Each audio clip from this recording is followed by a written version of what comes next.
Terima kasih Anda kembali bersama kami di Kompas Malam. Saudara, dinilai memiliki suara yang kuat di Jawa Timur, Gubernur Khofifah Indar Parawansa kembali disebut-sebut sebagai kandidat kuat bakal cawapres untuk mendampingi tidak hanya satu, tapi dua baca pres yang hingga kini belum memiliki pendamping, yakni Ganjar Pranowo dan Prabowo Subianto.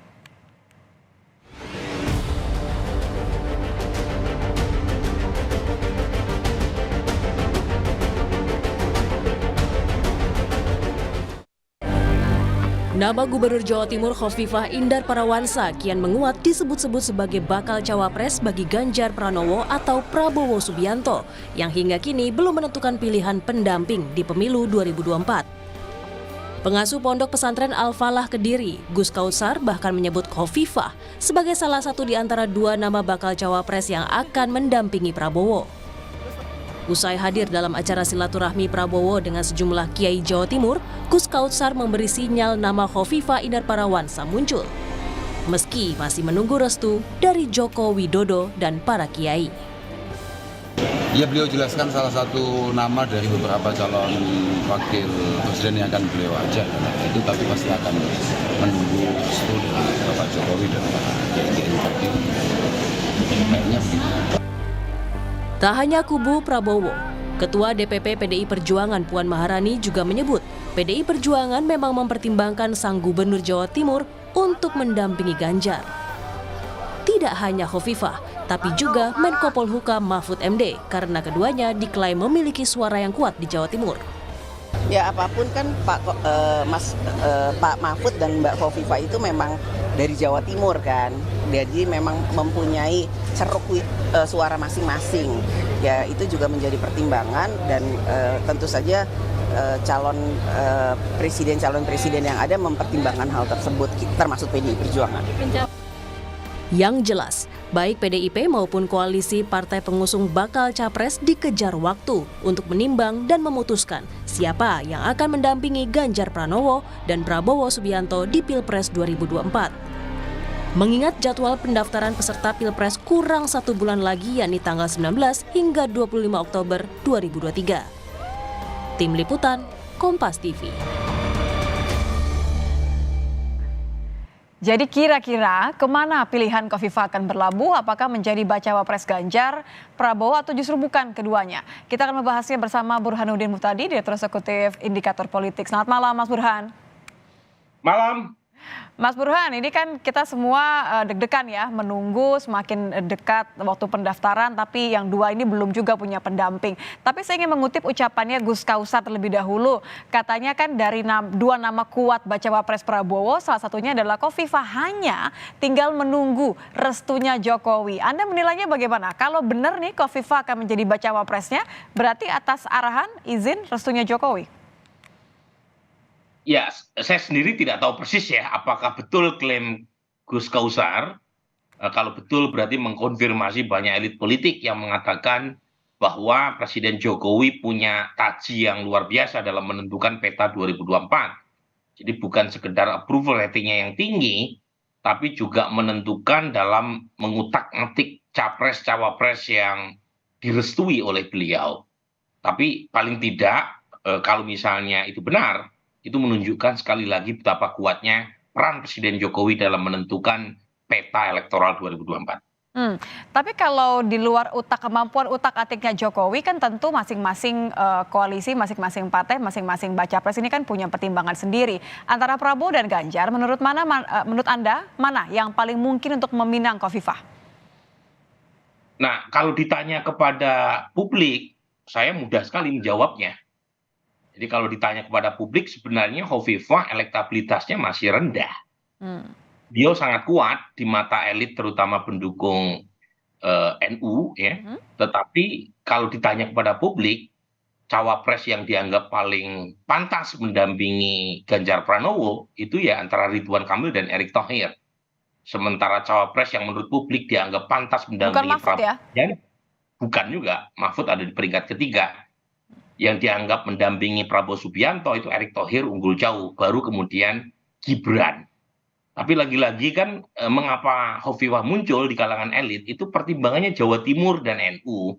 Meskipun NU kan luas ya, bukan semata-mata yang aktif di struktur, tetapi kalau ditanya kepada publik, siapa orang Islam yang merasa dekat dengan NU itu kan ada 45%. Mhm. Dan pemilih NU tidak seluruhnya, bahkan sebagian besar tidak memilih Hovifah per hari ini. Dugaan saya karena Mbak Hovifah belum bekerja secara politik ya. Mhm. Jadi beliau belum punya tim yang solid, yang secara sistematik menaikkan atau meningkatkan elektabilitasnya. Makanya elektabilitasnya itu ada di papan klasemen kedua, gitu ya. Papan klasemen pertama itu ya Ridwan Kamil, Erik dan Sandi. Jadi apakah kemudian elit politik memilih Hovifah karena pertimbangan satu adalah Gubernur Jawa Timur menentukan secara elektoral, kemudian juga pertimbangan beliau Ketua Muslimat NU, itu berdasarkan potensi elektabilitas, bukan elektabilitas hari ini. Baru Karena potensi begitu ya. Jadi sebenarnya baru ini juga bisa potensi. menjadi salah satu apa ya, saya bilang penghalang atau pemberat karena nama Kofifa tidak juga muncul secara jelas begitu ya. Belum manifest elektabilitasnya, baru potensi. Nah, apakah itu bisa diwujudkan atau tidak? Mungkin sangat tergantung oleh elit. Karena yang menentukan jadi tidaknya capres-cawapres kan sebenarnya bukan publik ya. Jadi survei itu kan hanya salah satu referensi. Ya. Sementara yang punya stempel, yang punya kewenangan untuk menetapkan cawapres termasuk capres ya elit politik. Nah, mungkin saja Mbak Hovifah dipilih meskipun elektabilitasnya belum tinggi. Tapi bisa tidak kemudian kalau mencoba untuk membandingkan begitu antara partai politik pengusung Ganjar dengan pertimbangan Prabowo sendiri, menurut Anda siapa yang paling mungkin untuk menentukan Kofifa sebagai pendamping mereka dengan segala pertimbangan yang Anda sebutkan tadi, masih potensi, belum bisa dimanifestasi walaupun tetap ada modal yang oke lah bisa dipertimbangkan. Sebenarnya dua-duanya merasa perlu ya Hovifah, tetapi kalau dari sisi elektoral sebenarnya Pak Prabowo lebih memerlukan. Pak Prabowo Pertama, lebih memerlukan Kofifa. secara elektoral ya, lagi-lagi secara elektoral. Pertama, pertimbangan bahwa Jawa Timur Pak Prabowo kalah 2 kali di Pilpres sebelumnya. Yang kedua, bagaimanapun Mbak Hovifah itu adalah Ketua Muslimat NU. Jadi ada struktur NU yang beliau pegang. Ya. Erik sendiri juga masuk anggota kehormatan Banser NU, tetapi mungkin dari sisi pengabdian di NU, Hovifah lebih lama. Yang ketiga, Hovifah perempuan. Ya. Jadi dari sisi itu, Pak Prabowo mungkin saja secara elektoral lebih memerlukan Hovifah, tapi lagi-lagi kalau ditanya kepada hasil survei per hari ini, itu elektabilitas Mbak Hovifah masih kecil. Jadi bahkan di kalangan pendukung NU sekalipun, itu beliau belum punya banyak daya tarik elektoral ya. Karena lagi-lagi mungkin belum banyak gebrakan atau manuver ya, atau pencitraan yang dilakukan oleh Mbak Hovifah. Tapi lagi-lagi ini kan keputusan elit ya, bukan keputusan warga atau pemilih biasa di bawah. Gitu. Jadi saya sih tidak kaget kalau misalnya Mbak Hovifah dipinang oleh salah satu capres, mungkin pertimbangannya adalah beliau punya potensi elektabilitas. Meskipun secara manifest belum terlihat ya. Bukan hanya survei indikator, hampir semua. Cek aja survei Litbang Kompas. Mbak Hovifah elektabilitasnya juga kecil sebagai cawapres per hari ini. Ya, apalagi kalau kemudian Caimin sendiri yang sudah katanya pasti akan daftar tanggal 19 Oktober begitu ya. Ini juga kemudian akan menjadi pertimbangan tersendiri. Anda juga melihat bahwa ini pertimbangan juga belum bisa memastikan bahwa Kofifa akan memberikan booster elektoral untuk baik Ganjar maupun juga Prabowo? Itu yang menjelaskan kenapa Hovifah muncul meskipun elektabilitasnya masih rendah. Yaitu nama Muhaimin Iskandar yang sudah dipinang oleh Anies Baswedan. Jadi kalau misalnya Muhaimin tidak muncul sebagai cawapres, dugaan saya daya tarik cawapres yang berlatar belakang NU juga turun. Tetapi karena segmen pemilih NU ini besar, dan per hari ini cawapres yang jelas berdarah NU itu adalah Muhaimin Iskandar, maka muncul nama cawapres seperti Hovifah yang dianggap bisa menandingi Muhaimin Iskandar. Lagi-lagi ini pertimbangan di level elit ya. Ya. Kalau ditanya kepada publik, ya mereka pemilih NU luas.